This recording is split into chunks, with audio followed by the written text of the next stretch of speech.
China threat will now change its name to our coming war with China. Correct, ladies and gentlemen. The United States may well go to war with China over Taiwan. And when I say war, by that I mean a real kinetic war with mined sea lanes, sinking battleships, massive drone attacks, and aerial bombardment.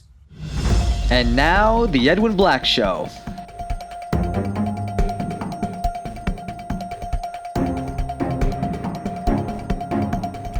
Sponsored by the books of Edwin Black, available on Amazon and at booksellers worldwide. And now, here's Edwin.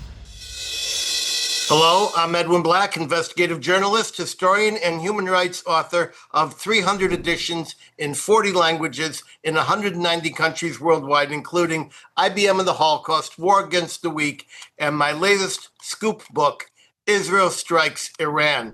Ours is a show for opinion makers and decision makers, not mass clicks. So if you think our show's content is meaningful, spread the word throughout your most informed networks. Subscribe for alerts at theedwinblackshow.com. And if you want to support our work, we need your assistance. Please visit theedwinblackshow.com/support. Your help, big or small, assures our complete and utter intellectual and uncensored journalistic independence. Go to theedwinblackshow.com and /support and keep us independent. Today's episode is made possible and sponsored without any preconditions, requests, or stipulations by the caring Stram family, people who care about our people, and co-sponsored by my just released scoop bestseller, Israel Strikes Iran, Operation Rising Lion, available everywhere across the planet in 2 hardback, 2 paperback, 5 ebook, 2 audiobook editions, as well as a commemorative hardback edition only at Barnes & Noble. I wish to thank everyone for the intellectual pursuit that made Israel Strikes Iran, my latest book, an overnight, in 1 full day, Amazon bestseller, #1 in Iran topics, and the book has stayed in the top 5 every day since it appeared. I now have my own copies. Let's see, do I have a copy somewhere? I have one. I now have my own copy, and if you want an autographed book or you want to see some wonderful reviews, go to israelstrikes.com. That said, remember, I only speak for myself and for history, and the same goes for my guests. Today, we welcome viewers from across America, including our 5 watch parties in the villages, Newton, Mass., Chicago, Tampa Bay, and now Panama City. Overseas, I see viewers logged on from most of our usuals: Australia, New Zealand, Great Britain, Canada, Germany, Holland, France, Italy. I see Poland, Argentina, Brazil, Mexico, as I said, Panama, we have a big listenership there, and Israel, plus other countries. If you have a question, place 1 short sentence in Zoom's QA feature. The Edwin Black Show, along with our YouTube site, speaks frankly and without tremor to a fragmented world seeking better understanding of our tormented past, our present, very, very tense, and a turbulent future, still uncertain.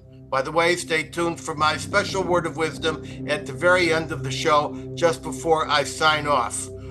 So, before we dive into our latest installment on the China threat, #5, let's cover some pressing topics. Our world is burning, and in so many places. Item 1, I've asked for a complete boycott of Canada because of rising and unchecked dispossessing anti-Semitism in our neighbor to the north. I have a few of the many awful updates on Canada to give you now. Canadian Jews serving in the IDF are now afraid to go home per the Times of Israel. The Canadian government, which has been taken under the sway of Islamists, investigates Canadian Jews for war crimes if they served in the IDF. And there's even a website that helps you identify and locate IDF soldiers of Canadian extraction who are defending the state of Israel. B'nai B'rith Canada has organized a futile letter-writing campaign to stop the tour of that nasty group Kneecap, which screams "fuck Israel" and "kill the IDF." Government statistics show that Canadian Jews make up less than 1% of the population, but are 25 times more likely to be victimized by a hate crime. The Winnipeg Sun just published this warning, quote, "The exodus has already begun." That's a quote. I'm still quoting. "Families are quietly packing up and heading south. People who once wore the maple leaf with pride are asking themselves a painful but unavoidable question: can I still raise my children here?" Close quote. Georgianne Burke, a political strategist in Ottawa, picked up and has moved to Florida after nearly 40 years in Canada. Two of her children are also, quote, fleeing Canada. Avi Glina, Toronto Jewish real estate developer and investor, is thinking of moving down here. Dahlia Kurtz, a Jewish radio host, also has relocation on the mind. She told a magazine, quote, "I get death threats. I get rape threats. And I've had people tell me that the gas chamber is waiting." Michael Sachs led a Jewish organization in Canada and admitted that after 30 years in his beloved Canada, the Jewish father took his family to the U.S., not because he wanted to, but because he felt he had no choice for the well-being of his family. Sachs moved to Tulsa, Oklahoma, and just posted on X, quote, "The warmth and welcome we have received from the Tulsa community has been unbelievable," with an exclamation mark, close quote. Hey, fascist Canada. During the Holocaust, when you were asked how many Jews you would rescue, you said none is too many, close quote. Remember that. Well, pretty soon, you're gonna have none. I repeat, everyone listening, boycott Canada products, cancel your vacations, and I ask Donald Trump, the official Jewish protector, raise tariffs on Canada and add an anti-Semitism tariff, just as you've started to do for different reasons in Brazil and South Africa. And I warn the world, what's happening in Canada is being replicated in the whole English-speaking world. This brings me to item 2. Why this explosion of Jew hatred? Let's work at the bad stuff Israel is doing. Let me start with 2 bad things that Israel is doing. First, many have heard that Israel settlers swept into the mainly Christian community of Taiwan and burned down the local church. Ambassador Huckabee was even prompted to declare this a, quote, crime against God. But then cameras came in. Guess what? It's all a fake. The 12th century Byzantine era St. George Church ruins are protected. It's all stone, and it's all totally untouched. Yes, there was a small fire in an open field next to the church, probably a typical village trash fire that you find everywhere on the West Bank. But not a scorch mark touched this church. The rest is a complete lie, and now the videos are everywhere exposing that lie. But a lie cannot be completely defeated. Let's look at more bad stuff Israel is doing. Starvation of Gazan civilians, and especially children. But let's check the facts. This is a new ghastly tactic that I have dubbed strategic starvation, orchestrated by Hamas and its allies in the UN. Israel, working with the Gaza Humanitarian Foundation, is feeding as many Gazans as possible. GHF has served 82 million meals and 2 million just in the past 24 hours at several distribution points. But Hamas and its thug allies in the UN have ganged up on this feeding operation because Israel is coordinating it, which is their obligation under international law as the occupying power. Hamas does not like that because then it can't steal the food, tax the food, and extort the Gazans for food, which is a central tactic that Hamas employs. The situation has indeed become dire. But why has the UN refused to move in 6 2,000 trucks of food stagnating for weeks just a few feet away at the Egyptian border, and won't even distribute the 950 truckloads which have crossed into Gaza.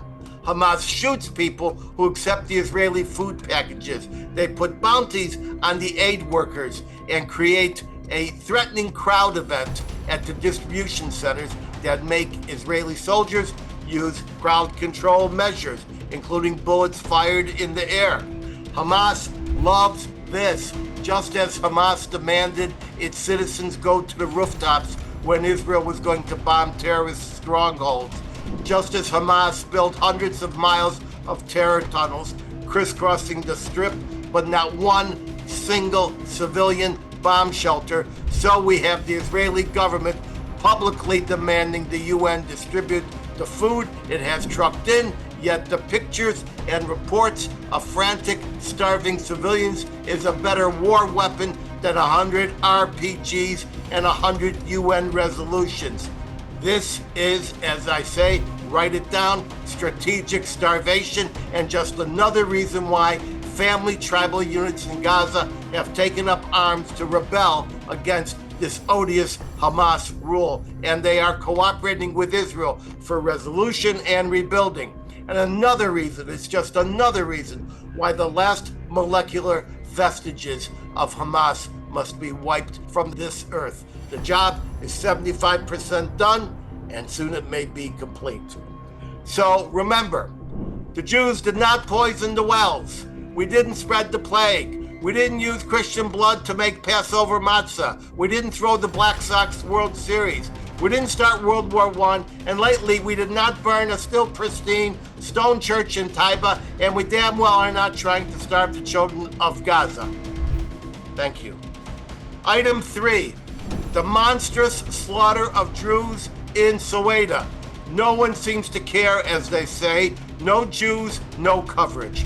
The Druze people practice an enlightened, closed ethnic religion. No one can join. Every Druze must be descended from both a Druze mother and a Druze father. Druze villagers support the governments where they are, whether that is in Lebanon, Syria, or Israel. In Israel, the Jews have a blood covenant with the Druze. I have been to their mountaintop cities, such as Majel Shams in the Golan, but now the extermination squads from the ISIS leftovers in the new Syria have descended on peaceful Suweida just across the border in Syria to inflict October 7th style outrages, raping the women, beheading the men, shaving the religious beards of Druze publicly to humiliate them. It all reminds me of what the Nazis did in the ghettos. And yes, they threw a baby into a cauldron of boiling water to kill the innocent. I have seen the videos of a hospital ward where everyone was just summarily mass murdered. So Israel's IDF swept into Syria to protect these families, all of whom are related to the Israeli Druze just a few miles down the road on the Israeli side. But the corrupt media would rather report on fake church burnings than the monstrous extermination efforts in Suweida. I'd like to introduce Shadi Khaloul, who heads the Israeli Christian Aramaic Association. Speaking now from the Northern Galilee, he has been keeping tabs on the outrages across the border. He speaks perfect Aramaic. So in Aramaic, I say to you, Shlama Lakan and Brika. Tell us about the terrible news from Suweida. Shlama, Brich Ramshoch. Yes, thank you for hosting me. The situation here in Suweida should be understood in the context of Islamic Jihad. People that this Julani sent his forces under a cover of Bedouin, the Bedouin tribes that invade Suweida, asking to annihilate and ethnic cleanse the Druze community and everyone who doesn't believe in their faith. So any non-Muslim in their way was actually hurt and harmed, include the Church of St. Michael, a Christian church in Suweida. So they slaughtered the Druze and they slaughtered the Christians in other places, and they burned the church of St. Michael. And if they could continue to Tel Aviv to slaughter the Jews afterward. So these people are jihadis that don't accept anyone else. And unfortunately, some people trying to legitimize this regime that is a jihadi ISIS regime at the end. Well, it's a horrible situation up there, and I thank you for coming. Is it true that, as I have seen in videos, that men are being beheaded right in front of their families, and whole hospital wards have been shot to death on sight? Yes, unfortunately, those videos are true, and we actually examined those videos, and we found that this is true, and we know people inside Suweida telling us through European parties that, like diaspora people that living in Europe, calling us here to help them in Suweida, include Druze and Christians, to save them from these monsters that trying to behead them, and they beheaded them. And we saw terrible movie, short video of how they slaughtered a man in the yard of his home. Those jihadist Julani forces came in and slaughtered him like slaughtering a chicken. And who are these guys? Are they really Bedouins, as they claim, or are they state forces dressing up as Bedouins? Exactly. At the beginning, the state forces, let me remind you, the state forces tried to come into Suweida, and Israel hit those forces. So they retreated. And after retreating to their own places, they dressed as Bedouins and infiltrated with incited Bedouin tribes to Suweida. Many of them were actually Syrian official army forces and, Secret Service of the Julani forces who slaughtered and killed the Druze and ethnic cleansed them. And what has Israel's military done to step in and protect these people just on the other side of the border? I would say, unfortunately, Israel was the only force in the Western world that intervened to actually save people from annihilation and from genocide. And they actually prevented that by hitting those forces, the jihadi forces, and threatening al-Julani by hitting the Ministry of Defense in Damascus. That actually stopped the attack of the Druze communities, because they understood that Israel is very serious in preventing another genocide in front of our eyes. Instead of thanking Israel worldwide for stopping genocide of minorities in this region, the world is actually a hypocrite and trying to legitimize this Julani ISIS regime. And I saw the video where one of these guys with a sword stood up on a rock and said, first we killed the Druze and then we killed the Jews. Is that correct? Exactly. They said that, and let me remind you, they killed the Christians, now the Alawites, and the Druze, and then the Jews. And one of them actually stated clearly that our orders were to continue to Tel Aviv in the future after getting rid of the Druze in South Syria. Thank you, Shadi, and we will be back to you another time, and we all pray for our Druze brothers and cousins. Item 4, in our ongoing coverage of Turning Point litigation in defense of our community, I report on 2 exceptionally significant cases. The first has been filed by the community's all-star litigator, Alyza Lewin, president of the Brandeis Center. This is against Stanford University for discrimination and retaliation under Title VI and under Title VII, as well as violations of the UNRWA Act, as well as harassment and defamation counts, a total of 14 causes of action. Alyza, please take the camera and briefly tell us about this important Turning Point litigation, the magnitude of which only you can command. Go, Alyza. Thank you very much, Edwin, and thank you for giving me the opportunity to talk about this case here on your show. So, we have seen at the Brandeis Center a dramatic rise in the discrimination and the shunning of Israelis, not just Jews and Zionists, but Israelis, where it's straight up national origin discrimination. And one of the worst, most outrageous cases is this situation at Stanford. So the story at Stanford is that you have a brilliant, talented Israeli scientist, Dr. Shai Lapс, who was invited to come work at one of the labs at Stanford. His work was likely, and the thought was to create some revolutionary work in the treatment of diabetes. And he came to Stanford, and while he was invited and negotiations went on before October 7th, 2023, he started in April of 2024. And from the minute he stepped foot on that campus, he was met with the anti-Israel hostility. He literally walked into his lab the first day, and a lab staffer, who part of her responsibilities is to order the equipment and the supplies for the experiments, she said to him, "You don't talk to me. If you need anything from me, you put it in writing." Mind you, nobody else in the lab had that kind of a requirement, but that was her initial immediate response to him, because she, quite frankly, associated with a community and herself had clearly very anti-Israel views. And so not only did she start out this way, but when he early on tried to sit with the colleagues from the lab at lunch, including this woman, she said to him, "You do not sit with us. You may not sit with us during lunch." And she moved the folks and insisted that he never sit with them during lunch.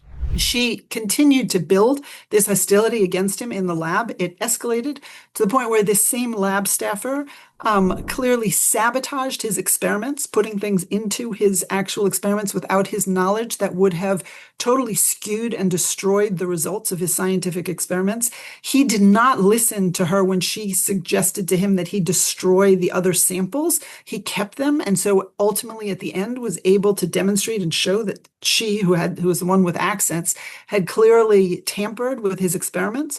But when he went to the head of the lab to complain, they brushed it off and did nothing and did not investigate or pursue it.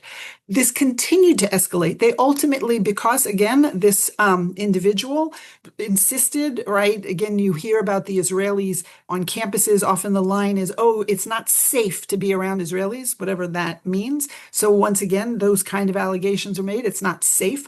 There was no foundation, no basis for this, but they locked Dr. Lapps out of the lab for 3 weeks. He could not deal with his experiments. When he came back to the lab, when there was clearly no basis, it was shown that there was no foundation, no basis whatsoever for locking him out. They told him, "We're sorry, you can't do your actual experiments. You can only work on the computer." But then what's the point if he can't do his scientific research? So he was pushed out of the lab.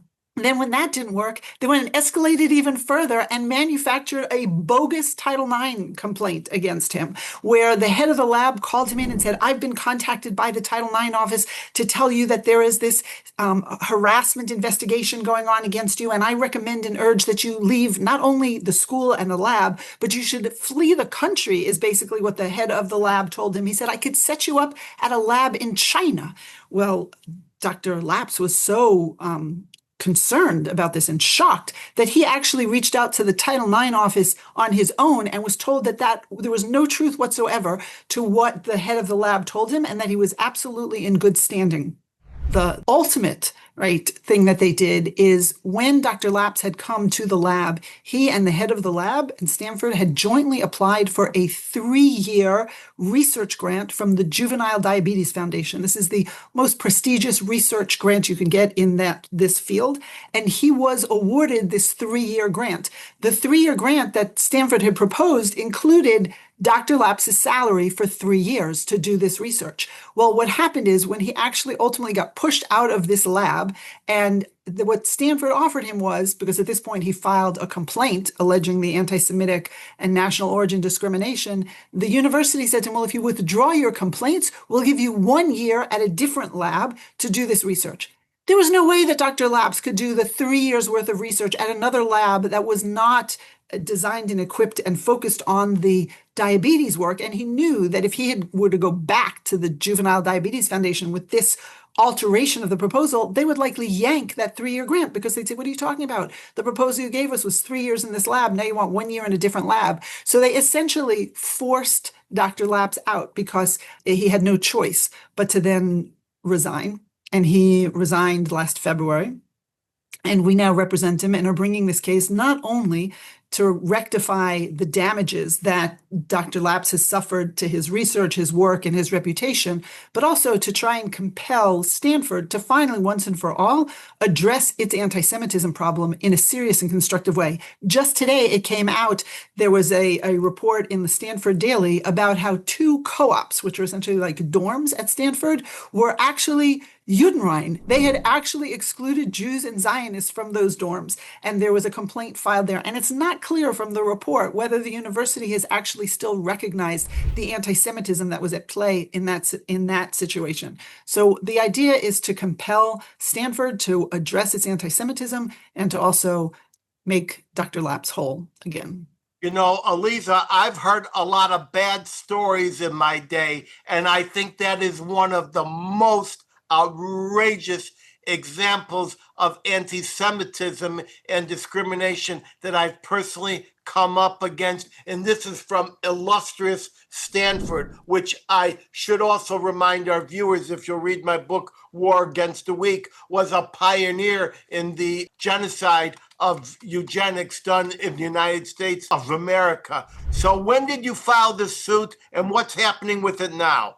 We filed it just a couple of weeks ago. We are waiting for the other side's attorneys to formally make their appearance, but all the parties have been served, and the process is moving forward. So we'll see what happens with the case. But you're absolutely right. It is definitely one of the worst stories I have been aware of, and obviously I've been working and talking to students and watching this now for years. It is horrific, and I will say it's not the only story that we're seeing. Israelis and Jews, the shunning and the exclusion has become just an accepted fact on campus now. Well, just send that over to Leo Terrell and, if necessary, file criminal complaints. You've done a wonderful job on a very, very dastardly case. No wonder there are 14 causes of action. Our second case in litigation turns us to the community's #1 international jurist in defense of the Jewish and Israel community. I speak of Richard Heideman. This is the big one, this case, the monster litigation being prepared against the Hamas de facto affiliate known as the infamous UNRWA, that is the United Nations Relief and Works Agency, whose staff participated in October 7th. Some weeks ago on this show with Heideman staffer attorney Joe Typograph, we announced this lawsuit was percolating. Now it appears the case is close to launch. Here to tell us is the man who will sign that historic litigation, Richard Heideman. Take the camera and tell us what's going on with this important case of yours. Thank you, Edwin, and hello to everybody. Edwin, as you know, we have approached litigation on behalf of American victims of terror with a commitment to what I call zero tolerance law. This particular case, which will be filed imminently, is against both UNRWA and their U.S. charitable arm called UNRWA USA.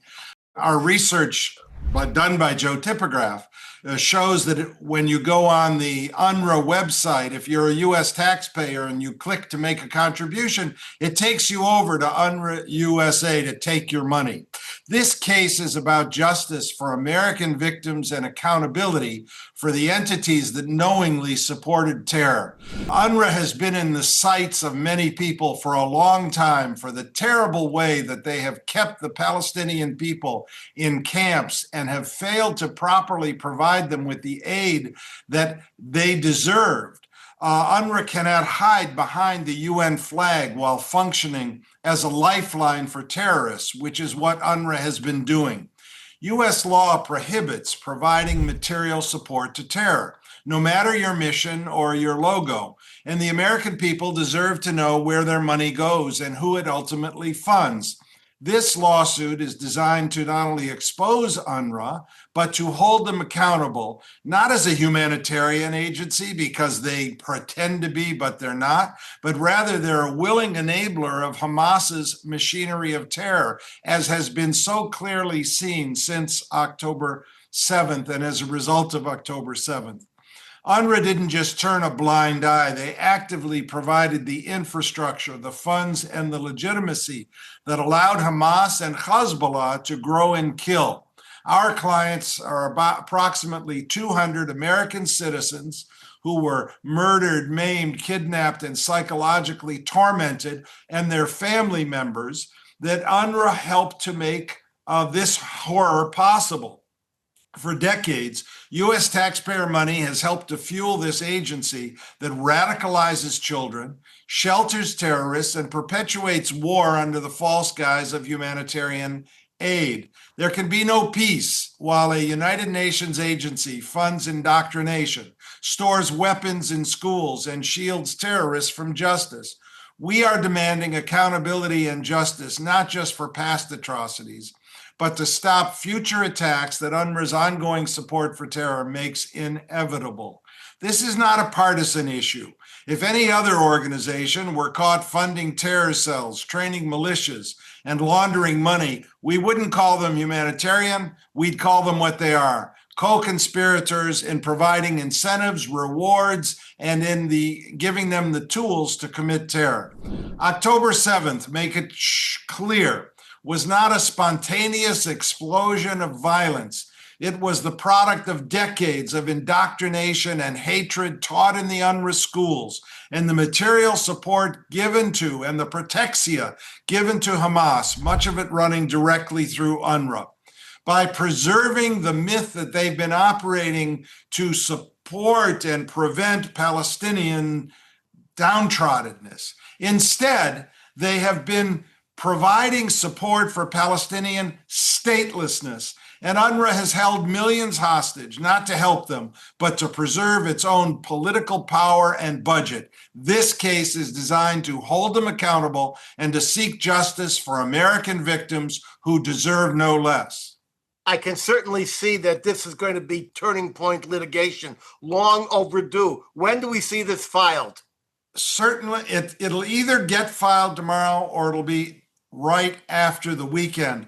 The only delay is we've had some additional potential clients contact us wanting to be included, and we don't include anyone unless all the documents are in place. So it's was approved for filing this afternoon by our law firm. We had hoped to have it filed before this show. We're slated for tomorrow, but it might be shortly after the weekend. Thank you, Edwin. Well, thank you very much for announcing this turning point litigation, and I'm sure you'll keep us apprised of its progress. Now, our final pre-topic item is item 5, involving the shocking disclosure yesterday by the Director of National Intelligence, Tulsi Gabbard, in the White House briefing room that Barack Obama himself cooked up and orchestrated what is now officially termed as, quote, an attempted treasonous coup and subversion of President Trump's first term by pulling actual legitimate intelligence that Russia was not, repeat, not attempting to assist Trump's 2016 presidential campaign, and instead it took knowingly false and planted intelligence that tied Trump directly to the Putin regime. In this, Obama worked with his director of FBI, James Comey, former CIA director John Brennan, former director of National Intelligence James Clapper, and others. In all 3 folders containing about 287 pages, which I've reviewed, of previously secret emails, memos, and other irrefutable evidence, it's all there. And more is coming. Gabbard has referred the entire matter to the FBI and DOJ for criminal investigation. Since the statute of limitations has run on the deceptive practices under whatever name they would be entitled, the only remaining prosecutable charge against Obama and company is treason. This was a historic hour-long broadcast live, yet only Fox, Newsmax, and C-SPAN covered the event. The rest of the Pravda press ignored it. Remember, the mainstream press was the main vehicle for the plot, a co-conspirator. ABC Evening News, didn't even mention it, which for me was a blunt force reminder of how far the legacy press has traveled from its original legitimacy and duty. The question for many is, can Obama be charged given the Supreme Court's recent ruling on sweeping presidential immunity? Yet the mandamus for accountability demands full investigation, disclosure, prosecution, and hefty jail time, if any of this is true. From the documents I have reviewed and from the unproven sense that many of us had at the time, this matter is completely credible and damning. And those are the words of many in law enforcement. And as I understand, the whistleblowers are coming forward. Yes, Comey, Clapper, Brennan, and their cohorts can be charged and tried. But can Obama? I have a legal theory now. I'm not a lawyer and I don't play one on TV, although I do have dinner with attorneys. Obama, in my opinion, can be an unindicted co-conspirator, and he can be compelled to give sworn testimony. If he falsifies in a post-presidential transaction, he can be prosecuted for obstruction of justice, perjury, and false statements. Here to give us a brief insight and response is contributing editor Clare Lopez, herself a former CIA operations officer in the Russia section. Clare, give us your overall impression about what happened yesterday. Yeah, thank you, Edwin, for covering this. I did watch that press conference from the White House press room yesterday, where both Caroline Leavitt, our press secretary there, and Director of National Intelligence Tulsi Gabbard were at the podium. Tulsi Gabbard, Director Gabbard, first spoke with probably about a 20-minute explanation of what they now not only know, but have revealed by disclosing, by declassifying the documents that are now made public as of last Friday. I think that probably there will not be any charges of treason. I also think that President Obama at the time likely will not be held accountable for policies that were enacted by him while in the office of President of the United States. That's his prerogative, as the legal eagles that I listen to, like Jonathan Turley, have said. However, I think the importance, the main importance of what this case entails is that the senior leadership of our government at the time and of our national intelligence at the time, as you've named them, knew that what they were telling the American public was false, and they did it anyway with intent to suborn our constitutional democratic electoral process, in so doing to cripple not only the candidacy of then candidate for President Trump, but then later afterwards, when he actually won the election, of President Trump. And what I would say is that, as the intelligence that we now know, because it's public, shows, is that what the Russians and President Vladimir Putin were actually trying to do, and one could argue succeeded in doing this, is to sow chaos and mistrust among the American electorate in our democratic process of presidential elections. That was their goal, not necessarily to support one candidate over another, but rather just to sow that mistrust in our system. And unfortunately, I think that's what has happened. And I think you're very correct, Claire. And I would also like to append that what's more important than jail time is understanding what happened in that real time. So what to me is important is that the full story come out. And even though there is presidential immunity, and even though there is a statute of limitation immunity, and even though there's an unlikelihood that some of this would not be charged, certainly we need to compel testimony. We need to bring these people in, and we need to find out what actually happened. Thank you, Claire. Stick around. I'll be talking to you soon. And now to our main topic, ladies and gentlemen, the China threat number 5. This episode will be prophetic and frightening. It's another unwelcome revelation by this show. No one will be comfortable with what I have to say. This series, The China Threat, will now change its name to Our Coming War with China. Correct, ladies and gentlemen, the United States may well go to war with China over Taiwan. And when I say war, by that I mean a real kinetic war with mined sea lanes, sinking battleships, massive drone attacks, and aerial bombardments. When? Sooner or later. And probably, we think, by 2027.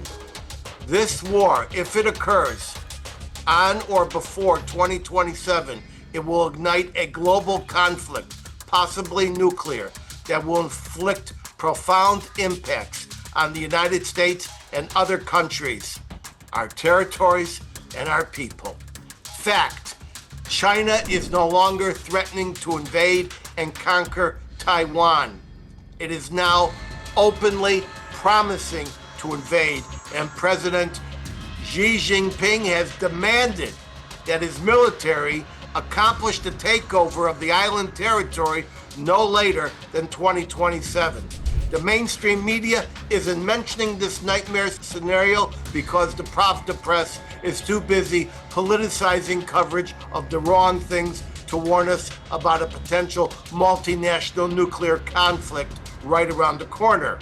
When I say multinational, I mean China, backed up by North Korea, Russia, and Iran, each of which has its own nuclear aspect. But while the mainstream press has been out to lunch, the international security media, which I follow, is filled with this scary information.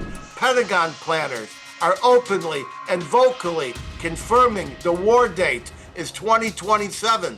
The House Select Committee on China, officially warns just weeks ago, the window to deter war with China is closing fast. That's a quote, per their own press release in May of this year. Now here's a quote from that press release. Subcommittee Chairman John Molinar didn't mince words, saying, quote, 2027 is not an American date, but a Chinese one, referencing, I'm still quoting, Xi Jinping's order for the People's Liberation Army to be ready to take Taiwan by force. He added, deterrence delayed is deterrence denied. Folks, we aren't ready for this war. We don't understand this war. We don't understand its potential reach, and we're not sure if we will have any allies fighting alongside us, and that includes NATO. In fact, the Pentagon is right now pressuring Japan and Australia to actually declare whether or not they would or would not assist us, quote, if the US and China went to war over Taiwan. And this comes from Eldridge Colby, the US Undersecretary of Defense for Policy. Just a few days ago, Japan informed all Japanese companies operating in Taiwan that in the event of that foretold Chinese invasion, you're on your own, we won't help you. Now here's some history. The island of Taiwan probably has never really belonged to China. In the 17th century, Taiwan was a Dutch colony. For a century, ending in 1895, the island's Aboriginal tribesmen submitted to the Qing dynasty. But then in 1895, China ceded the territory officially to Japan, and that lasted until World War II ended. As part of Japan's surrender, Japan gave Taiwan back to China. But China was in a big civil war. The brutal communists headed by Mao Zedong against the nationalists under General Chiang Kai-shek, who stood along Truman, Churchill, and Eisenhower in the war against the Nazis and Japan.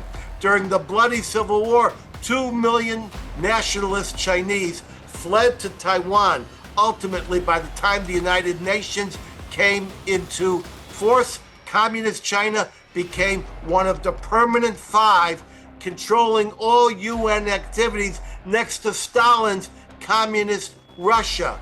So we got the United Nations, it's got 5 permanent members, the P5, one is the US, one is Great Britain, one is the Nazi collaborator France, one is Communist China, one is Stalinist Russia. Great. Eisenhower visited Taiwan in support of that nation and rode to cheering parades through Taipei with Taiwan's president, Chiang Kai-shek. But when during the Nixon era, the move to reconciliate with China while America adopted the One China policy, Washington unrecognized Taiwan, and in 1971, get this, Israel fans, and in 1971 allowed Taiwan to be expelled from the United Nations via General Resolution 2758. Today, only 12 countries, including the Vatican, recognize Taiwan. The U.S. does not recognize Taiwan as a true country, but as an unsettled question. We have no embassy in Taiwan. They have no embassy here. Instead, the U.S. conducts massive but unofficial relations through an invented entity known as the American Institute in Taiwan, which functions as a de facto embassy. Taiwan has no embassy in the U.S. and instead uses its Taipei Economic and Cultural Representative Office for all embassy matters. Every bilateral thing is managed under the Taiwan Relations Act. We arm Taiwan. We are prepared to go to war for Taiwan and to shed blood for Taiwan. But we don't recognize Taiwan as a true nation, but rather a corporation. Let me say that again. To us, Taiwan is a corporation. Yet there seems to be a well-entrenched bilateral support of Washington to defend Taiwan and stop China's planned takeover of a major swath of the planet Earth's seaways and the Pacific territories. And in the process, they would take over all of those engine-producing manufacturing operations in Taiwan. China is not our friend. China is not a frenemy. China is our life or death adversary, our biggest enemy. The experts know this. Yet China is in everything around us because we thought it was good business to let child and slave labor build our doohickeys and supply our raw materials. China sends us 80 to 90% of active pharmaceutical ingredients in our antibiotics, not to mention much of our generics. Rare earth minerals are actually not rare, but it can take 20 to 30 years to build a rare earth mining and processing plant. So we let China be our supply guy. Last year, 2024, the US imported 80% of the rare earth elements we use. That is 100% of gallium and natural graphite and half or more of our lithium, nickel, and cobalt. Our military cannot function without rare earth minerals because every electrical connection and component and battery basic needs requires these miraculous minerals. Every week, the Chinese military practices its blockade and invasion plans. Taiwan's Ministry of National Defense say that incursions along its line of demarcation have increased from 953 incidents in 2021. That's where they surround Taiwan. They pretend that they're going to have landing operations like Normandy. They fly over. That went from 953 incidents in 2021 to more than 3,070 last year in 2024. Taiwan is not just an island 81 miles from the communist China coast. It is actually comprised of a string of several dozen islands, such as Penghu, Matsu, Green Island, Orchid Island, and Kinmen. Kinmen is only 6 miles from the China coast. It has 4 towns with 145,000 Taiwanese residents.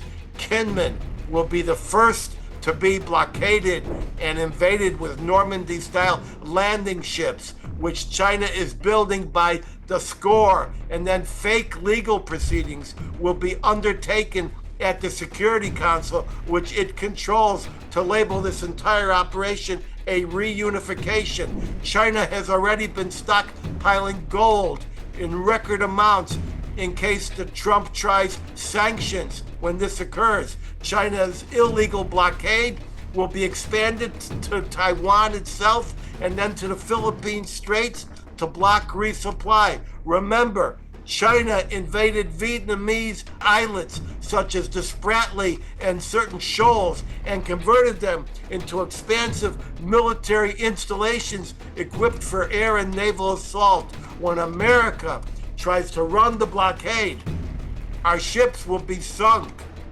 and our doctrine says we will then sink theirs.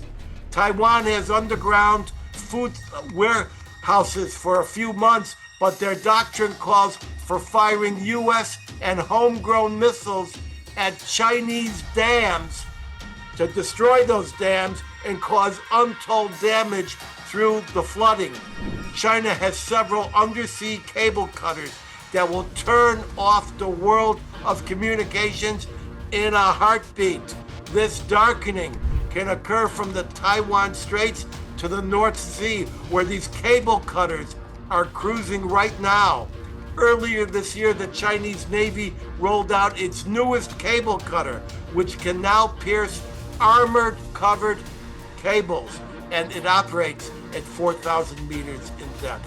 Chinese spies have infiltrated academia, such as via the Confucius Institutes on campus, the Harvard professor who was prosecuted for spying, and Chen Guangdong, the U.S.-China dual citizen, this week, who admitted in court that he transferred more than 3,600 files to private devices while working for a California defense contractor. There is no chance that Chinese vessels land hydroelectric dams will be bombed and our American heartland will be untouched. Chinese software is in most of our routers, our cranes, our lighting arrays. Chinese operatives are on farms across America near military installations. Chinese police stations are still lurking in many cities. We've shut down a few, but more have taken their place. Thousands of so-called jungle tigers, loyal to the Chinese military, have openly infiltrated at the southern border and have now switched to the Canadian border.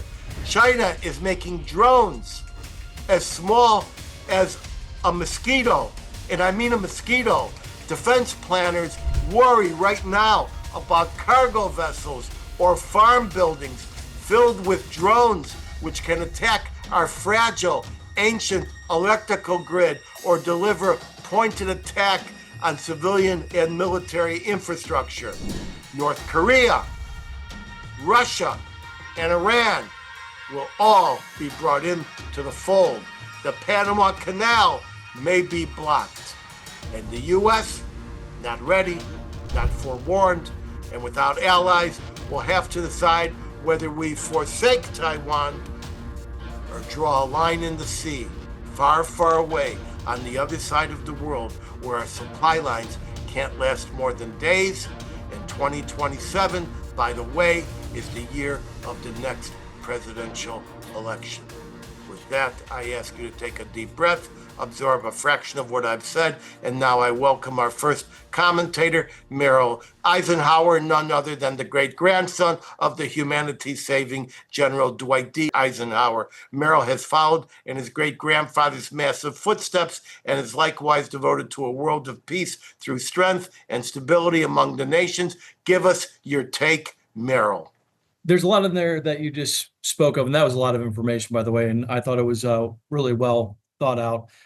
There's a lot of stuff in there that I agree with 100%. My great-grandfather was the only sitting president to visit Taiwan, understanding the importance of Taiwan, recognized Taiwan, in fact. So one of the things that we have to remember is that this isn't a simple war. When you're talking about international policies, you're talking about the different things. This is a very complex situation. So by itself, China, no matter how hard they rehearse all the things that they've been doing, all the war games that they put in place, mainland Taiwan is basically a fortress. It's a very difficult thing to penetrate by itself. So that's a good thing for Taiwan. The amount of people, the amount of soldiers, the amount of movement, the amount of amphibious equipment that's going to be needed, that's also an incredible amount. And as it currently sits today, China is not prepared for that. But as you said, by 2027, all indications are is that China will be fully prepared and equipped to start those processes. So what does that mean for the United States? That's the question that really happens. And what does it mean for the rest of the world? Because when you're talking about a superpower, you're talking about a major power, and you're talking about someone that has the second largest military, second largest army, defense, et cetera, actually largest military, people-wise. You're talking about something that's completely different than what we've seen before. And I agree with you, in this particular case, it would have to be a kinetic war, because there's no way that the Taiwan people, me knowing several of them and being around them a lot of my life, they are not going to give up easily. So that's the resilience of their abilities to put things together and do things. That's a very important thing. Taiwan plays a huge economic indicator for the world, not just the United States. So this is actually a world issue, not just the United States issue. So if China controls, maintains, and ends up winning a war in Taiwan, what does that do to the rest of the world? Well, that limits us with our abilities to perform and make computers, supercomputers, et cetera, even drive a car, turn on your lights, et cetera. So why is that important? Because the rest of the world will be dependent then on China, which is ultimately what the CCP wants to do, right? They want to control, maintain, and build everything out. But as far as the tactics go into something like that, there's several things that we have to consider. Number one, if we go in and we are attacked, there are several mutual defense treaties that we have in the region, including with Japan, South Korea, Philippines, Indonesia. We have a slight one that's a little different than the rest. Australia, New Zealand, those are all groups that have come together and said we do have a mutual defense pact in that area. So despite NATO being in, that's a different conversation. But that also could invoke NATO as well. It just depends on how the world is working at that time. As I see it today, the United States military, United States Navy, by itself, the United States has, by congressional authority, has to have 11 active aircraft carriers at any given time. The United States has nuclear aircraft carriers, while China doesn't. That plays a major role in defensive and offensive situations, and the size difference between the two is incredible. So a China blockade could work for a while, but once the United States brings in their fleets and brings in their naval vessels, I think that would be disbanded pretty quickly. So China would have to move fast. They'd have to move quick. And I think with the current situation that's going on in Taiwan, I think that the defense that they know, and they know that there is something coming, not if, when, right? So I think all of that plays a major role in how we look at it. So is the world going to stand behind Taiwan? I'm not sure at this moment, but I do know that if we get attacked by running a blockade, to quote you, I think that would move the world into a different position and move the world and our alliances into play that could have a major role. This is something that the CCP and the president of China has to understand and also has to think through. So can Taiwan outlast and win a war with China? The answer is direct conflict, probably not over the long time. It would be a bloody war. It would be a long war. But I think that overall China would win. If the U.S. intervenes, I think that Taiwan has a major opportunity to not only win, but succeed. And it would change the overall face of the world itself if the United States gets involved in a conflict like this. It wouldn't be just how it currently sits and the current economic situations and all of those things. Everything would change across the board. Right now, as it currently sits, the way that the world looks, it's almost like World War I in Europe. So why do I say that? Because you have these different groups and different alliances that are stuck together, and one movement of one part will in turn everything else into a global conflict that will escalate to a point where there's a point of no return at some point in time. So, for example, China invades Taiwan. United States defends Taiwan. The next thing you know, North Korea invades South Korea. South Korea then comes back. Japan comes in. And then you have all the other Middle Eastern countries and Europe also having to choose sides as well. So all of those things play a role. Where does Russia end up? Where do the other countries end up? I don't know at the moment. But that is something that I can absolutely see. History has already written this book once and twice, 10 times, 1,000 times. So you can see the moving parts if you just pick up a book and look at that. So again, I don't think that China is doing it today. 2027 seems ambitious, but there is a legit threat, and the change of rhetoric has changed to a point where it is concerning the way that they're talking about Taiwan, and we must act, think through things, and make sure that we're putting ourselves in a position to protect the people that we have sworn to uphold and defend. Merrill, thank you for that astute analysis. When push comes to shove, does America have the stomach for this fight? I think if the people in the United States realize that things like your cell phone will stop working, I think that they would have the stomach for the fight. Or if they attack an aircraft carrier to the point where, we have soldiers die. I mean, we saw what happened at 9/11 as long as it's unprovoked. But if we're in there meddling around, and one of my favorite quotes that Washington said was, let Europe be Europe and leave Europeans to do the European problems, meaning stay out of wars. Anytime we can avoid a war, we should. But Taiwan, we as a country have made a mutual defense agreement with them. We have said, well, not technically a mutual defense agreement, but we do sell arms into the country and we do work with them and train with them.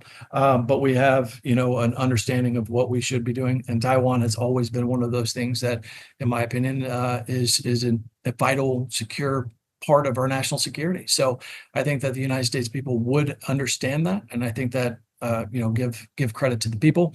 I think that we would understand that Taiwan is a peaceful nation and Taiwan is not provoking a fight, and Taiwan deserves to be defended because of that alone.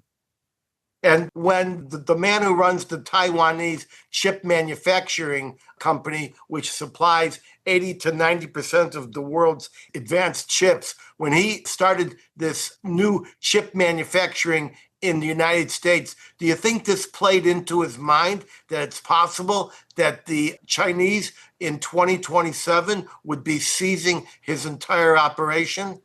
First of all, it wouldn't happen in 2027. Let's say they were able to actually launch and do things by 2027. It would still take years, and I mean years, before Taiwan would be completely overrun, if it ever is. So that's the problem with the war game and war scenarios. When you start actually thinking through the logistics and you start thinking through all the different things, invading Taiwan, an island nation, is difficult by itself. You would have to have almost 5 times the amount of people probably that you needed for D-Day, which means that you need 700,000 troops in order to invade mainland Taiwan. I don't see China ready to do that yet. And so, to say that, so I think it will be longer if it happens. But the other part is, I think is important, is that as a businessman, you should always diversify. And if you see that there is an imminent threat to your business and your business model, you should absolutely come to a place that's friendly, that wants it to do. Not to mention the incentives to build here in the United States with those microchips is extremely important, because we understand the volatility of having a business like that here in this country. Merrill, thank you once again for coming. So now we turn to our resident defense analyst, Clare Lopez, who will warn us about the threat over there and over here. Take it, Clare. Yeah, thank you, Edwin. I wanted to begin by referencing Michigan Congressional Representative John Moolenaar, whose presentation at the Heritage Foundation I listened to a couple of days ago. And this puts all of this, I think, in a broader perspective. The way he talked about it is that the contest, the battle between the United States and China is really not just over Taiwan, but it is about who will set policy for the future of the world. He said that the fight will be between tyranny and oppression, or U.S.-led values of individual liberty, human dignity, equality under rule of law, government by consent of the governed, and so on.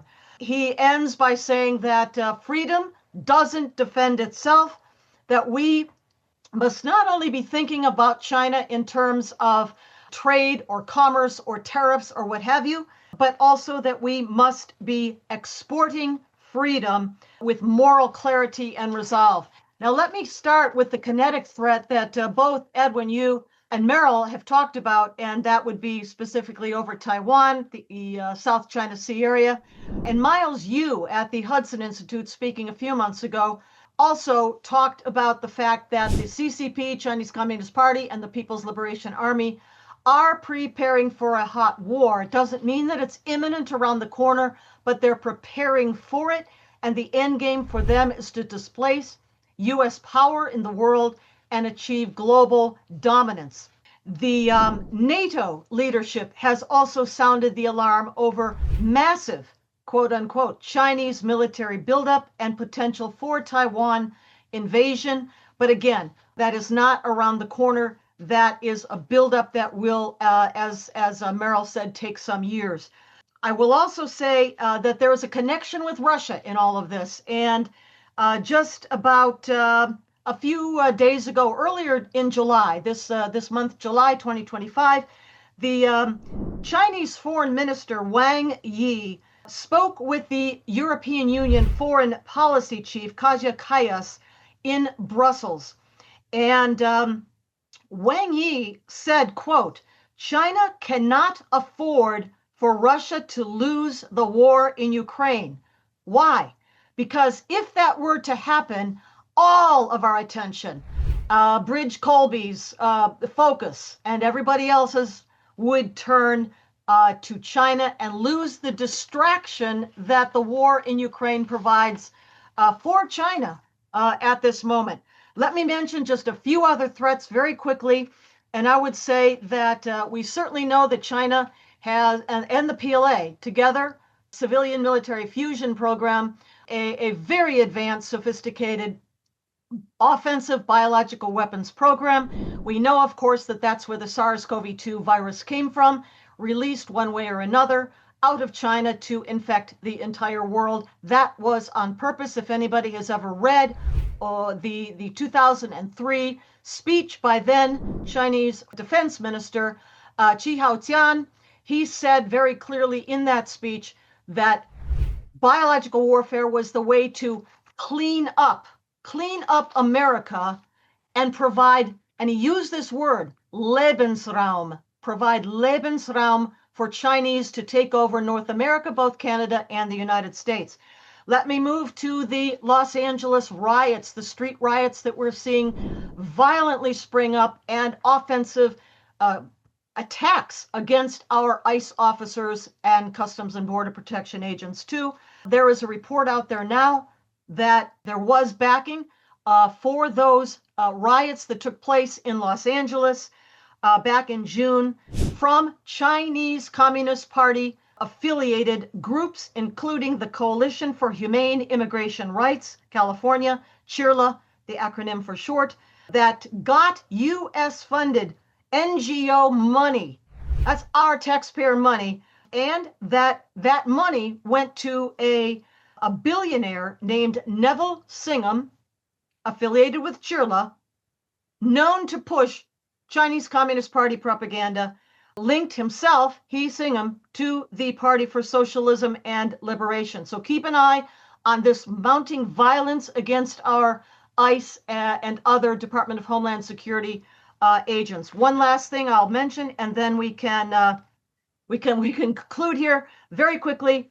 There are reports that we've known about actually for quite a while, but a couple of reports have come out more recently now, and that is about the Chinese Communist Party People's Liberation Army presence on the island of Cuba, a mere 70 miles from the southern part of Florida. And there in Cuba, the Chinese have set up what's called a circularly disposed antenna array at the Bejucal SIGINT site near Havana.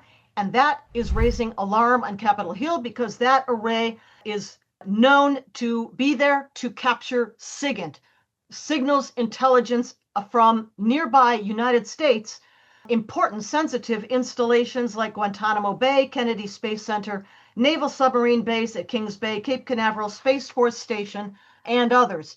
And then finally, Bill Gertz writes back in May, that's a couple months ago, about the same thing, that China is using Cuban bases from which to spy on the United States.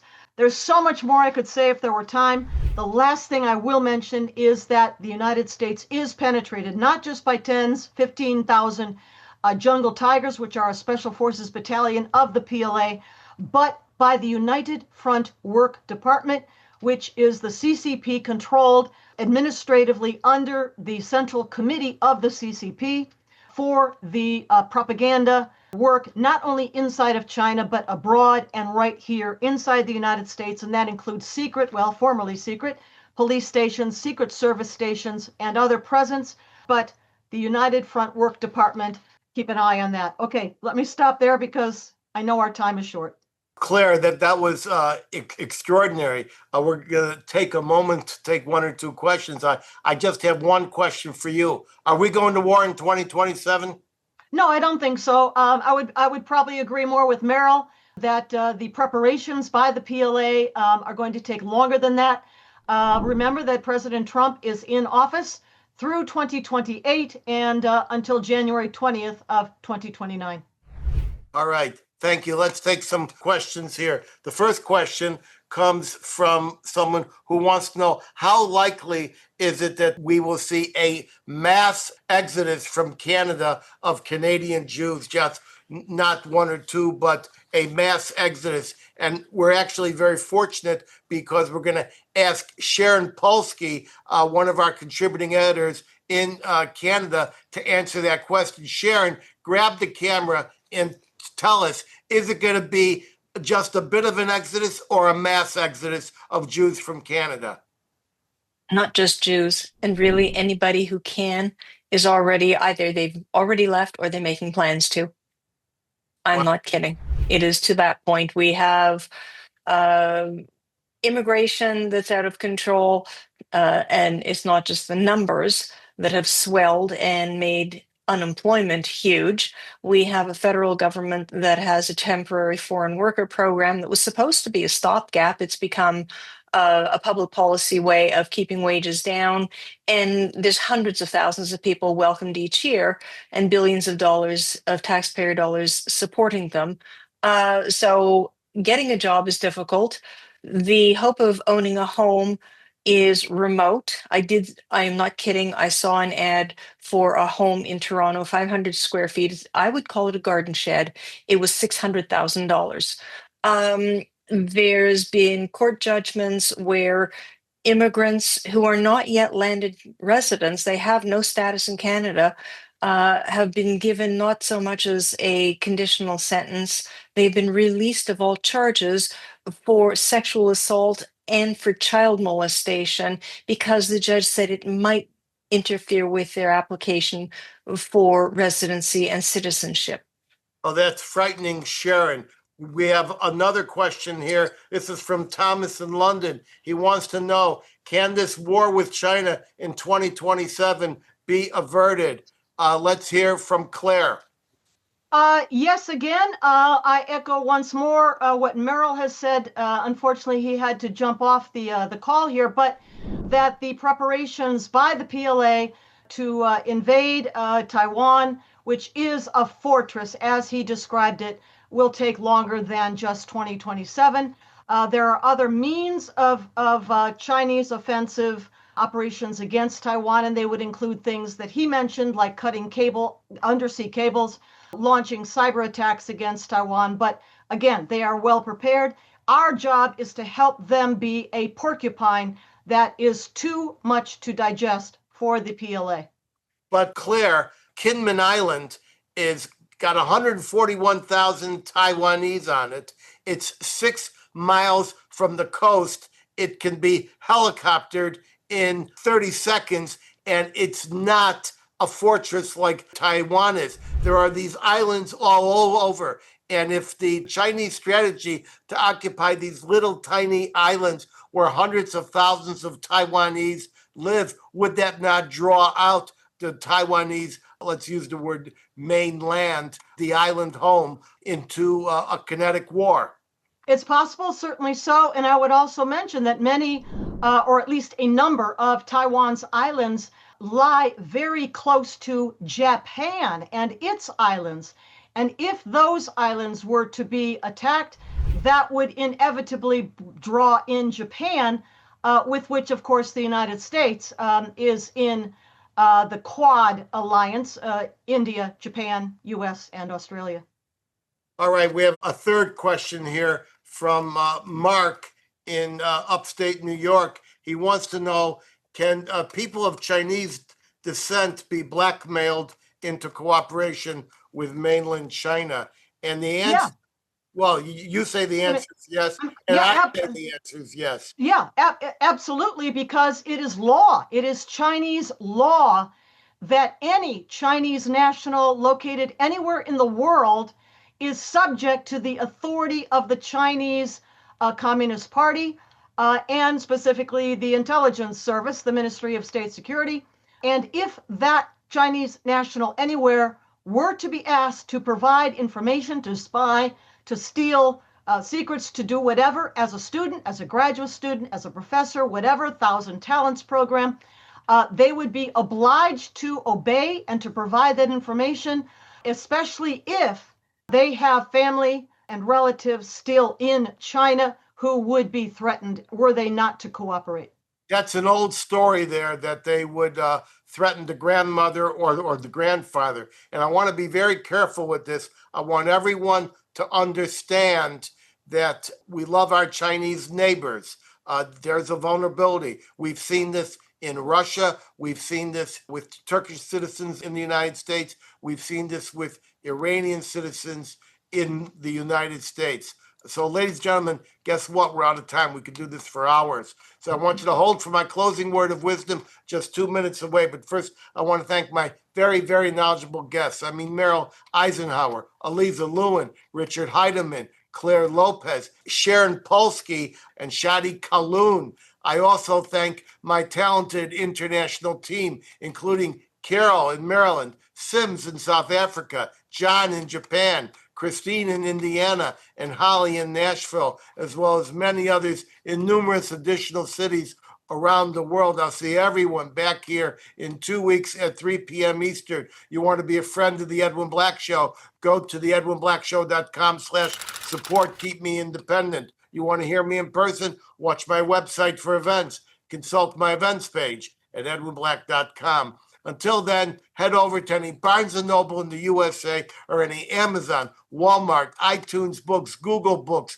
Kobo, or Audible.com platform in 190 countries across this roiling, toiling, boiling planet, where you can find any of my 300 book editions, such as IBM and the Holocaust, and my latest scoop bestseller, Israel Strikes Iran. You want an autographed copy? Hit edwinblack.com and click books. I already got my Israel Strikes Iran physical copies.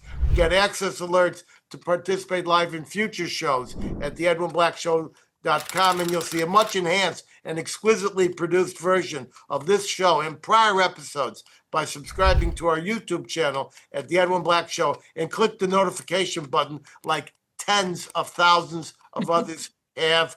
Follow me at Edwin Black Book on X as well as Facebook. And now for my closing word of wisdom.